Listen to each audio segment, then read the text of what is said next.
إن صلاتي ونسكي ومحياي ومماتي لله رب العالمين وأنتم الأعلون إن كنتم مؤمنين كل نفس ذائقة الموت صدق الله العلي العظيم وصدق رسوله النبي الكريم ونحن على ذلك من الشاهدين والشاكرين والحمد لله رب العالمين.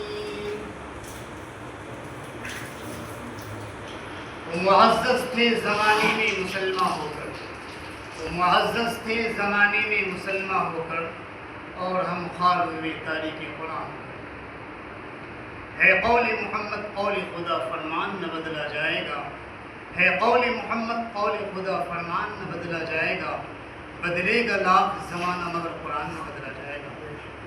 میرے محترم بزرگوں اور دینی بھائیوں، اللہ تبارک و تعالیٰ کا بے انتہا احسان و کرم ہوا. اس نے ہم سب کو تمام ضروریات سے نکال کر، تمام مشغولیات سے نکال کر اپنے پاک گھر میں آنے کی توفیق عطا. اور اللہ تبارک و تعالیٰ کا سب سے بڑا احسان و کرم یہ ہوا کہ اس نے ہم سب کو ایمان والے گھر میں پیدا کیا. میرے محترم بزرگوں، سب سے خوش نصیب ہیں ہم سب جو آخری نبی کے امت میں پیدا ہوئے. میرے محترم بزرگوں، پہلے کا وقت جو تھا، کسی نبی کے اوپر ایک وقت کی نماز، کسی کو 2 وقت، کسی کو 3 وقت، لیکن ہم سب کے اوپر 5 وقت، پہلے 50 وقت کی نماز فرض ہے. لیکن اگر 5 وقتوں کی نماز ہم پابندی سے ادا کر لیے تو 50 وقتوں کا ثواب ملے گا. میرے محترم بزرگوں، ہم سب دنیا میں جو آئے امتحان کے لیے آئے. صرف عبادت کا کام لیا جاتا کہ عبادت کرنے کے لیے فرشتے ہی کافی. کچھ فرشتے ایسے ہیں جو قیامت تک یعنی کھڑے رہیں گے قیامت تک. کچھ فرشتے ایسے ہیں جو قیامت تک رکوع میں ہی رہیں گے. کچھ فرشتے ایسے ہیں جو قیامت تک سجدے میں رہیں گے. میرے محترم بزرگوں، دین کا کام لینا ہوتا تو ان کے لیے فرشتے کافی تھے، لیکن ہم اور آپ سب جو آئے ہیں دنیا میں امتحان کے لیے آئے. اب جیسے کسی بچے کا امتحان ہوتا ہے اسکول میں یا کالج میں یا مدرسے میں، اور رات دن ایک کر دیتا ہے محنت کرنے، جب جا کر کامیابی ملتی ہے. میرے محترم بزرگوں، یہ راستہ آسان نہیں ہے. اگر آسان سمجھا جائے اور محنت کی جائے تو بہت ہی آسان ہے، یہ تو بہت بھاری راستہ ہے جس راستے پہ ہم اور آپ چل رہے ہیں. یہ کام، دعوت والا کام جو ہے، یہ ندی والا کام ہے. پہلے کے دور میں علاقے میں، دیہات میں، شہر میں، قصبے میں، الگ الگ جگہ پر جو ہے دعوت کا کام دیا جاتا تھا. لیکن انبیاء کرام کے بعد، صحابہ کرام کے بعد، جو نبیوں کے بعد، العلماء ورثۃ الانبیاء، نبی کے بعد جو وارث ہیں، انبیاء کے وارث ہیں، وہ علماء ہیں. یعنی جو کام انبیاء کرام علیہ السلام کر کے گئے ہیں وہ ہم اور آپ سب کے ذمہ ہیں. مثال لے لیجیے، کسی گاؤں میں ایک نمازی ہے، سارے بے نمازی ہیں، وہ اکیلے ہر نماز پڑھتا ہے، تہجد کی نماز پڑھتا ہے، ساری نمازوں کو پابندی سے ادا کرتا ہے، لیکن کسی کو دعوت نہیں دیتا، کسی کو سمجھاتا نہیں ہے.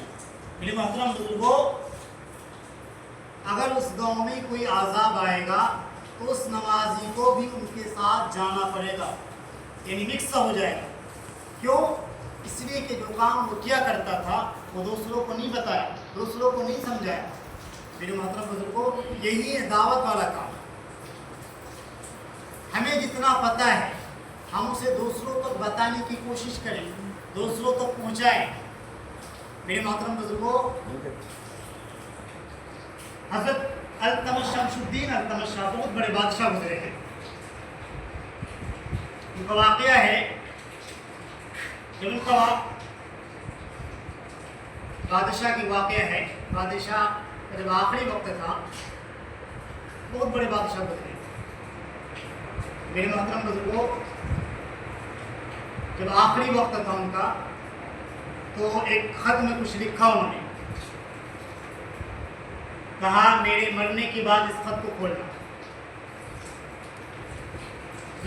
جب اس خط کو کھولا گیا مرنے کے بعد، اس میں کوئی زمین کی باتیں لکھی نہیں تھی کہ ہماری دولت کسی کو سونپ دینا۔ آج ہوتا ہے نا، مرنے سے پہلے وصیت نامہ بنایا جاتا ہے، یہ زمین ان کی ہو گئی، یہ زمین ان کی ہو گئی۔ اس وصیت نامہ میں یہ لکھا ہوا تھا کہ میرے مرنے کے بعد میرے جنازے کی نماز وہ پڑھائے گا، یعنی 3 شرائطیں لکھی ہوئی۔ پہلی شرائط تو یہ تھی میرے جنازے کی نماز وہ پڑھائے گا جس کی کبھی تہجد کی نماز نہ چھوٹے۔ آج کل تو ہمارا یہ حال ہے، فجر پڑھتے ہیں ظہر غائب، ظہر پڑھتے ہیں عصر غائب، عصر پڑھتے ہیں مغرب غائب، مغرب پڑھتے ہیں عشاء غائب۔ اصل جو نماز تھا ہمارا خشوع و خضوع اٹھا لیا گیا۔ نماز پڑھنا کمال نہیں ہے، بلکہ نماز میں سکون ہونا کمال ہے۔ جو ہم نماز پڑھ رہے ہیں، نماز پڑھنے کے ساتھ ہمیں احساس یہ ہونا چاہیے، ہم جو نماز پڑھ رہے ہیں اللہ تبارک و تعالیٰ ہمیں دیکھ رہے ہیں، یا ہم اللہ تبارک و تعالیٰ کو دیکھ رہے ہیں۔ یہ تصور دل میں ہونی چاہیے۔ یہ کہ نہیں کہ نماز ہم پڑھ رہے ہیں مسجد میں اور ہمارا دھیان کہ کوئی کام چھوٹ گیا یا کوئی چیزیں چوری ہو گئی یا کوئی چیزیں کہیں گم ہو گئی، وہ چیزوں کا دھیان آ گیا۔